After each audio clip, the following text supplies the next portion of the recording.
Like, Miss Pride, she greets me every day with a smile saying hello. Taking away more home ec teachers such as Miss Nardone, who I go to after school every day to tell her hello and ask her how her weekend was, ask her how her day was. And I was sitting in her classroom one day doing English homework with Miss Dixon and Miss Nardone because I was too nervous to go back to my own English teacher because I've been with Miss Nardone since 7th grade, so I feel comfortable around her, and they taught me how to do something that the same voice in our English class couldn't teach me, because sometimes it's just more simple to get a fresh voice on certain things. So I beg you to listen to all of these fresh voices and do something about what's going on right now. Thank you.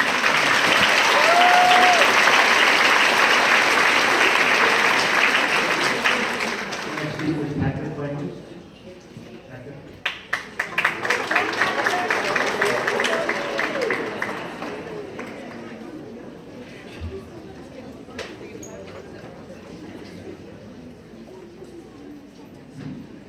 Good evening.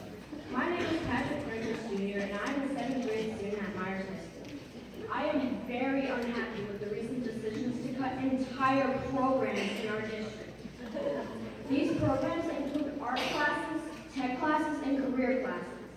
These areas of study are very important to me and to many other students as well. Art class is one of the only classes that allows students to express themselves through their own creativity.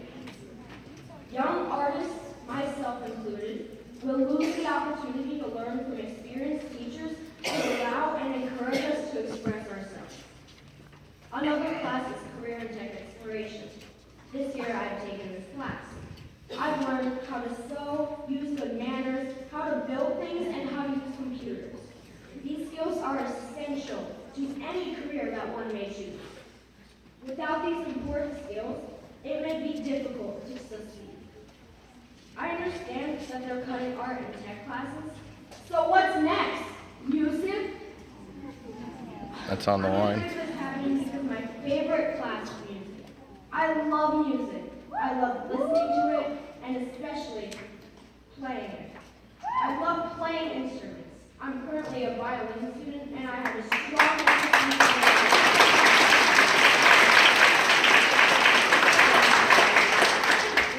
If music's taken away, then I don't know what I'll do.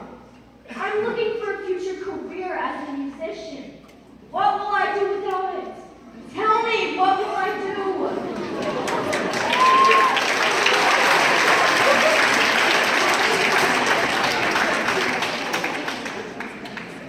I still think that our sport can save money by fixing our schools instead of just building a new one while taking away our important classes and programs. The arts are some of the most important activities at our schools. Without them, our students will be at a disadvantage. We as students need these programs to succeed, I think.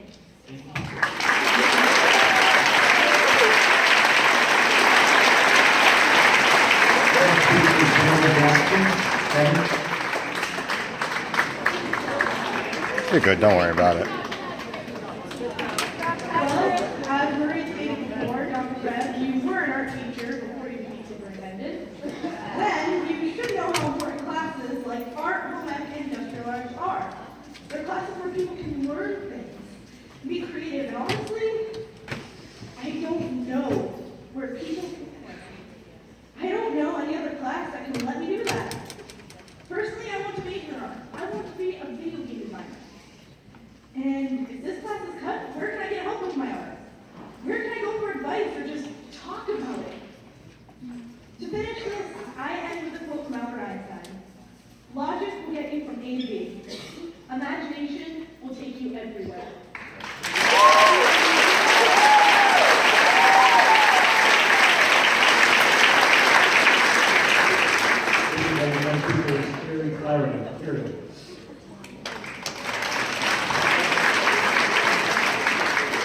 Hello, my name is Carrie Flaherty. Most of you know me. Some of us work together. Some of you, I helped your children. All of us work together, I hope, for the kids of this district.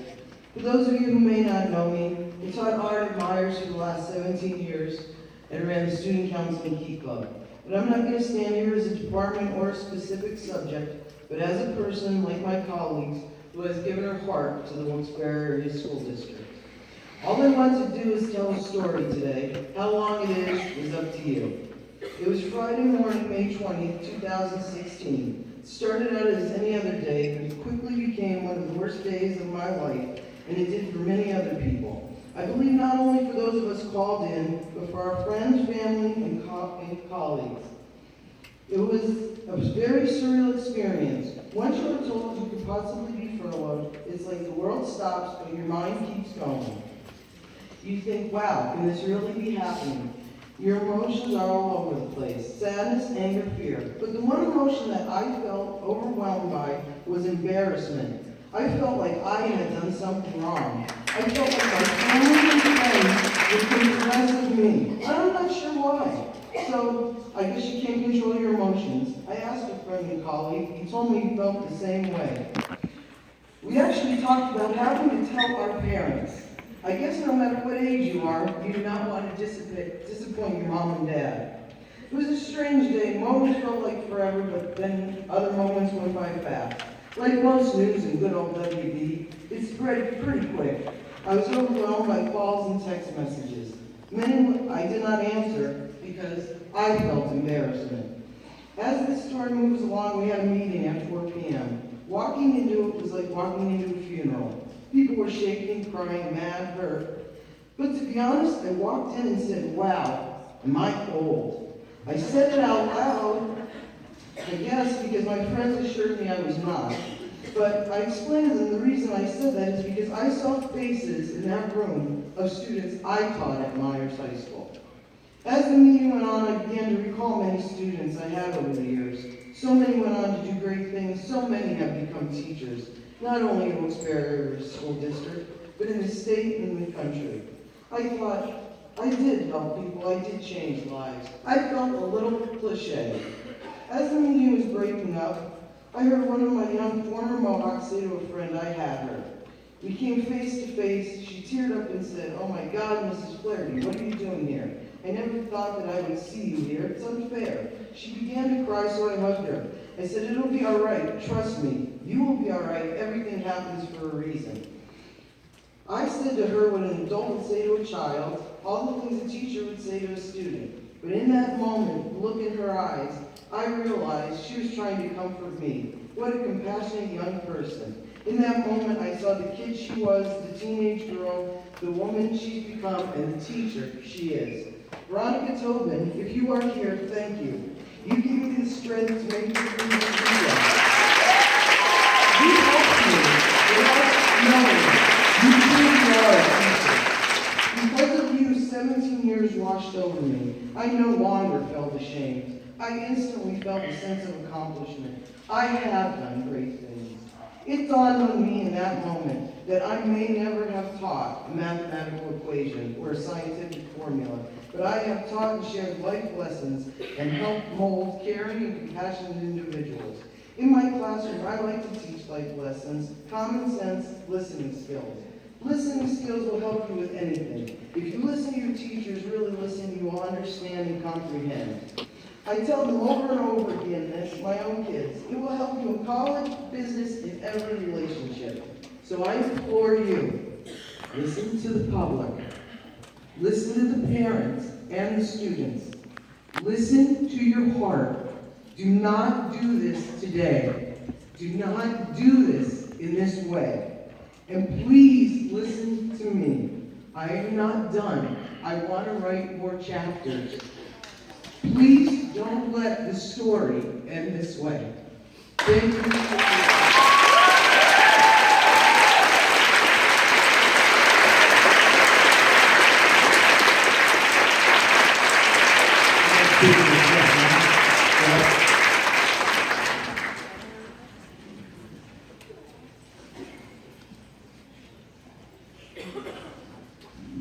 Good evening, ladies and gentlemen, everybody else in attendance. My name is Jeff Nye. I'm the proud president of the Wilkes-Barre Area Education Association.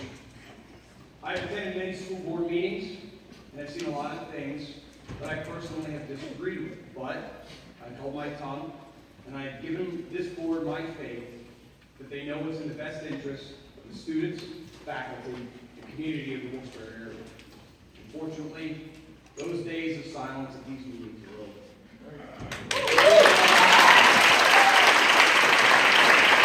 The board is about to vote on a curtailment of several areas of study, leading to the furlough of 37 people, and not replacing about a dozen retiring teachers is just outrageous. Not just because the idea of furloughs is simply bad practice, but because of the reasoning, the lack of planning, and the loss of educational opportunities for our students that are attached to this horrible idea.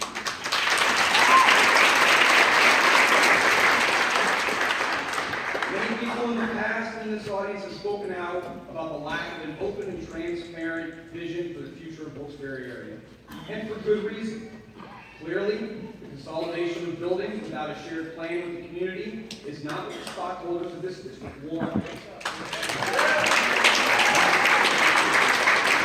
We all deserve to know the direction the Wilkes-Barre area is planning on going on with the people that we elected to do that job. We deserve to have an idea of what's in store for our kids, because the students in the Wilkes-Barre area are all of our kids. Everyone here tonight worries about their futures just as if their own parents do. We all want what's best for them. We want a plan. The curtailment of programs which will lead to the furloughing of 37 teachers is also without a plan. The curriculum has yet to be written to ensure the students still receive the education they need and deserve. No schedules have been created to make up for the potential loss of 50 teachers in our district. No thought of how the elimination of these programs will obviously harm the educational process of these students who have already put the time into these classes. No consideration of the special education students whose IEPs will need to be greatly altered has been done.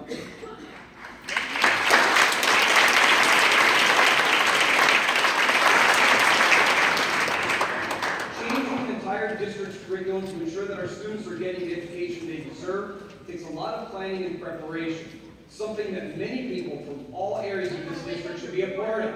It's something that requires all aspects of the affecting cut programs to be weighed carefully, if the goal truly is to ensure that our students have the very best education. Plain and simple.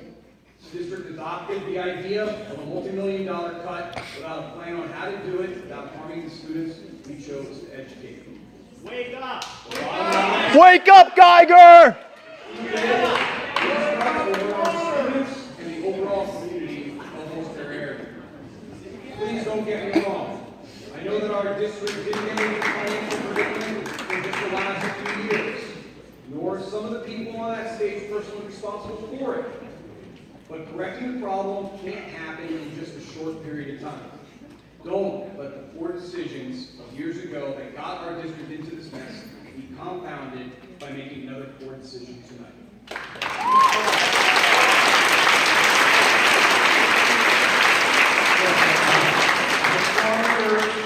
The board will vote down this resolution so we take the time needed to work together for the best interest of everyone.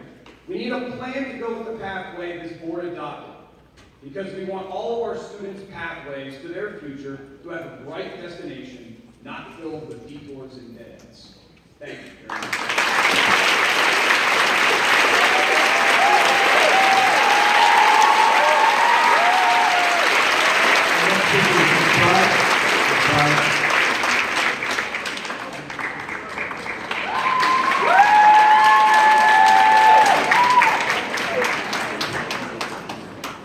I have been told that I am a yeller. Yes, you are. I am not a yeller.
speaker is Melissa Kaplan.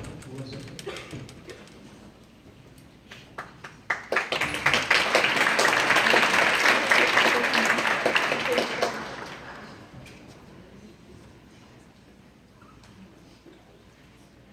Good evening.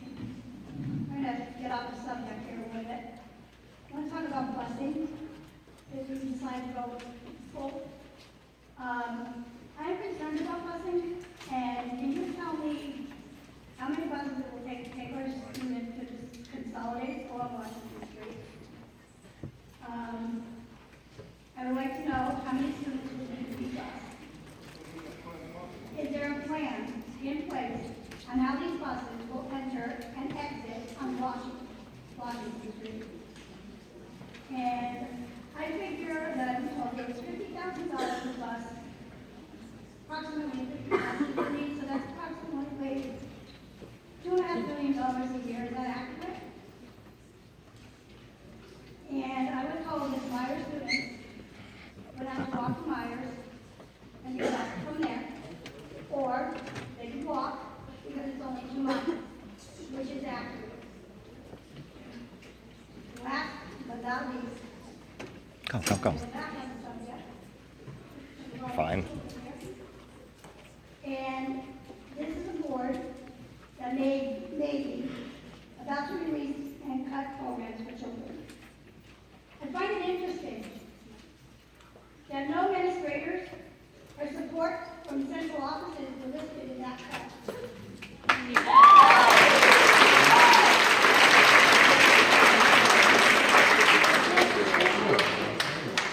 This decision will be voted on and will affect the lives of the students and teachers as well. Because of the impact on these people's lives, can you tell me the exact figures which you save in salary and benefits? Which I know you can't answer. And is there a written plan in place for the displaced children, especially with the IEPs, that must be rewritten in special education students? Now, with regard to the busing, I can tell you that the design plan continues with regard to the new school in North Washington. And the plan is a work in progress, and that the proposed busing situation is being addressed, and we've done a very safe manner. Actually, we've been improve the busing pattern. Number two, we've had a series of discussions with the Louisiana County Transportation Authority, and the process of continuing those discussions. There's a very real possibility that a good portion of the South Wilkes-Barre community, as well as other stakeholders, will be using LCTA transportation to and from school. That will save the district a tremendous amount of money, and what we're talking about is a potential bus pass that would be usable by the student 24/7, 365. So the students can take the bus to the mall, to the library, to the movies. That would be paid and by to the school. district? That would be paid by the district? It will be issued by the school district. We're in discussion with the LCTA, nothing's been finalized yet, but that's an ongoing discussion. And clearly, the LCTA is interested because we can increase their ridership by having more students on the buses. Thank you. And what about, is there a written plan for the IEP, or is it just for the children? Yeah, we can't comment on individual IEPs, but clearly, we have a special education department that is very dedicated. We will continue to update IEPs as required by law and by the IEP. Okay, thank you.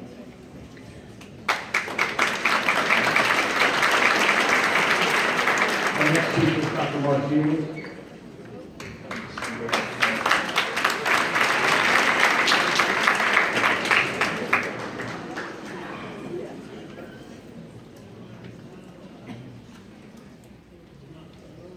I feel like a little bit of a contributor here tonight because of the subject matter.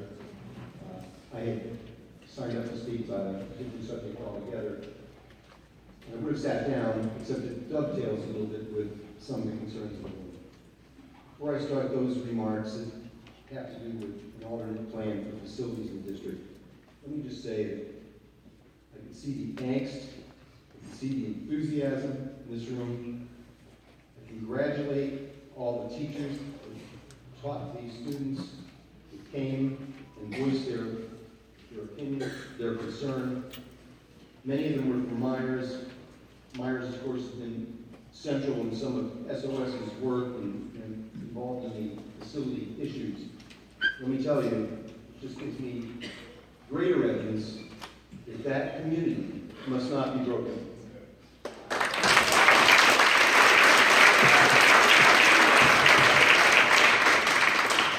In terms of my more formal remarks, as you all know, structural issues have often on the controversial facility plan. That in turn is going to vastly alter the district's educational model and continue a movement away from neighborhood schools. Did you hear John Model, Sikowski? staffing, Did you hear his curriculum name? will all be built around facilities All right. rather than the other way around. I suspected for some time the administration board believed we're top-heading the teachers, and that legally speaking, consolidation would allow them to furlough. Now, apparently in a worse financial crisis than we knew, hatchets can be taken to whole departments. Totally inappropriate. That should be a last resort. So renewed retirement offers, hiring freezes, maintenance reorganization, negotiation with various unions, all efforts at conservation of resources need to come first. The recent events dictate re-examination of a very expensive, complex facility plan. The SOS leadership now endorses an alternate plan. I'm going to outline that. We think it's cost-effective, which is important to this group. We think it might allow the district to gain a better financial posture, allowing professional staffing levels to just fall by attrition. Today I'll again outline this alternative. We think it's educationally superior, enhances our primary/secondary school campuses, maintains neighborhood schools, respects our historic architecture and the property values in our neighborhoods, and probably does so for less money than the plan that's before you. Here are the specifics. Build a far less expensive grade 7 to 12 Coughlin on or near the Plain Solomon campus. Utilize eminent domain to acquire some or all of this discontinued track to make this a little more practical. Restore Myers in phases and convert it to a green structure. Utilize Solomon as a K-6 elementary school, which will aid elementary overcrowding. McIntosh reverts elementary use for the same reason. Upgrade this beautiful place so that it will match the potential of the other institutions. Sell the Coughlin property. No demolition at Coughlin or its expense. No addition to Kissel, which would then be redundant and is already quite large. No addition to Heights. No massive increase in busing. Coughlin's juniors and seniors, though they're not in an optimal situation, at least they're safe in the annex for now. Their plight can be further discussed, but without demolition on that site, they don't have to immediately move. The entire maintenance program has to be revamped as a rolling construction team to provide continual preventive upkeep of these buildings.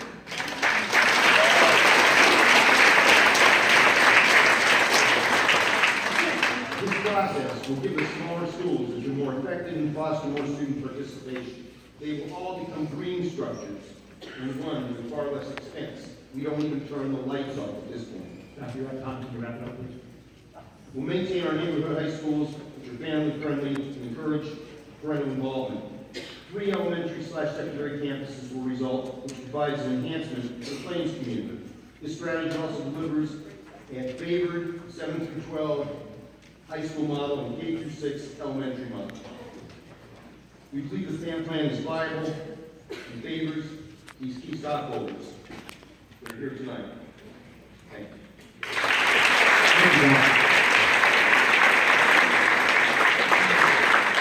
Thank you, John. Josh.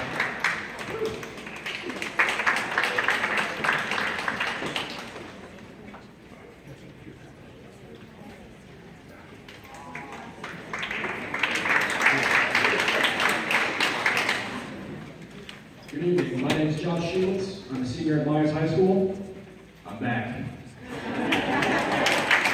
First off, I'd like to reiterate the fact that these proposed cuts, though possibly not 100% avoidable, are able to be drastically decreased with an education plan that is fiscally responsible.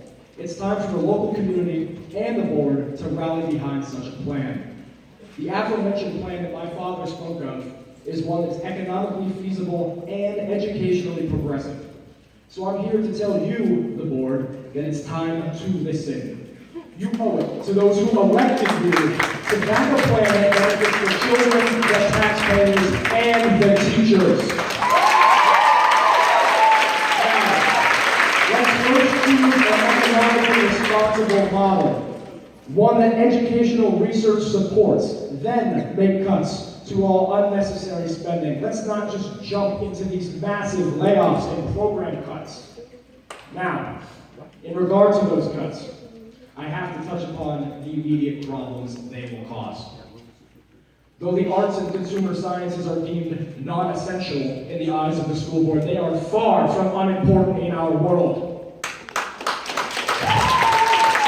Though they may not directly boost SAT scores, they enrich our world and make students more well-rounded human beings who can productively contribute to society.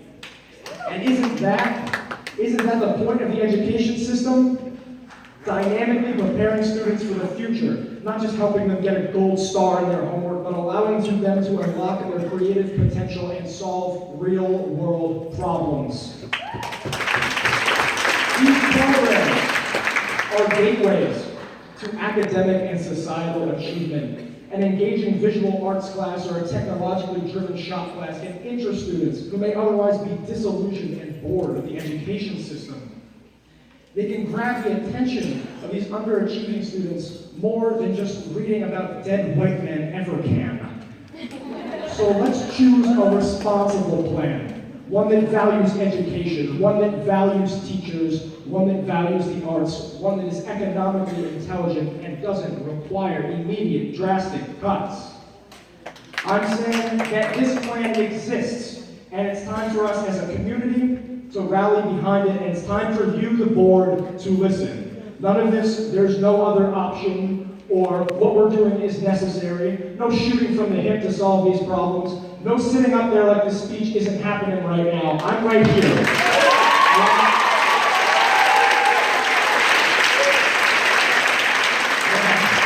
An alternative exists. It is time to listen. Thank you.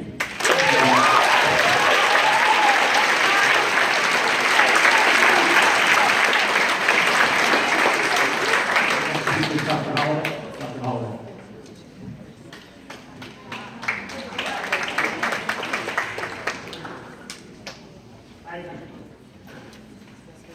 First of all, I want to speak to my fellow administrators. I am embarrassed. We have one administrator, a non-educator, that sat there and applauded every single student that spoke.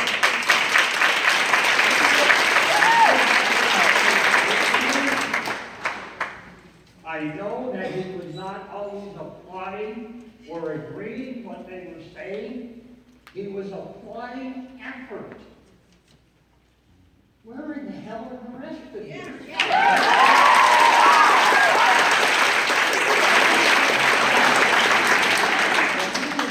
Like Stephen Williams, just sitting there. I was never so proud of students in my 30 years that have spoke here tonight. You know how difficult it was for them to present and talk to you about?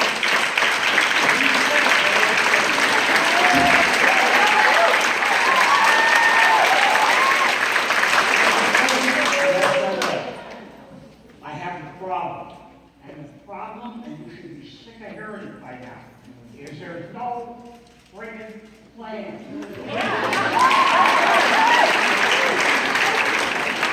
The people from the state, PFM, they told you they need a plan. Now, I don't want to do this in a public meeting. I'll have that much courtesy for you. I am writing a position paper. And I want an answer to that position paper. It'll tell you what you need to do so that you don't have this kind of criticism. Whenever you have a project this size, you need input from the teachers. and has an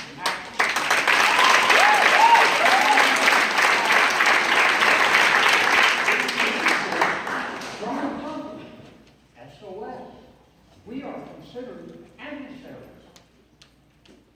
You need input from the community in general.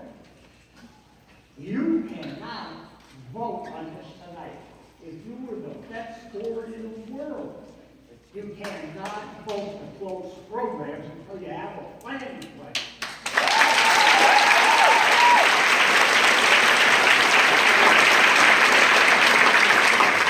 The all-inclusive plan that this SOS committee has worked on, we're not asking you to make a motion to vote on it. All we're asking is to look at it, because I can tell you from my experience, it will save this district millions. Thank you.